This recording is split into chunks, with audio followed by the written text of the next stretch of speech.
3D printing is one of the cutting-edge technology used in modern prototyping and manufacturing world.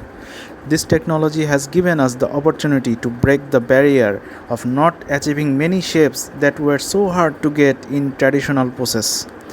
In this lesson, we will learn how to prepare a model in Fusion 360 which will be 3D printed later.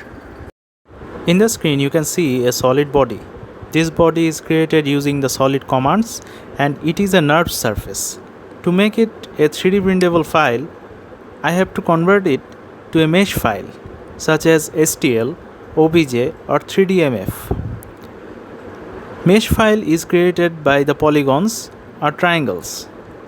So to make it a mesh file, I have a tool in here under the tool tab, that is make and 3D print.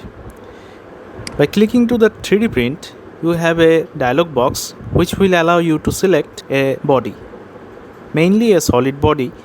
You can select this, and in the mesh preview, if you uncheck this, I am unchecking this for right now. In the mesh refinement, you can select a refinement level for your mesh. That means more dense or more triangles will create a detailed part, but detailed part requires a lot of space and also requires a lot of processing to generate a G-code.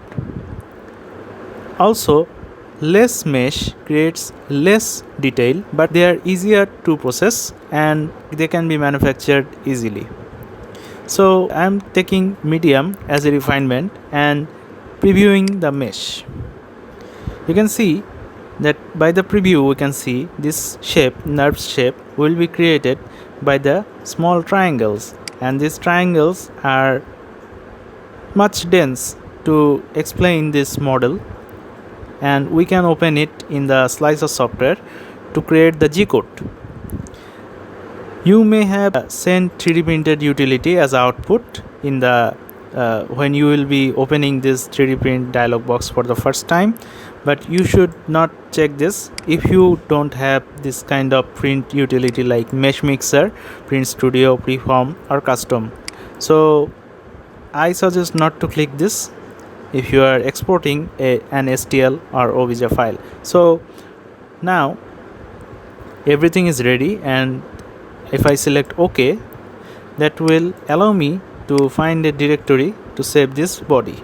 So I can give it a name such as this, and it is an STL file, and selecting save.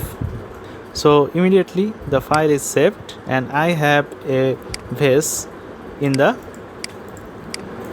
desktop.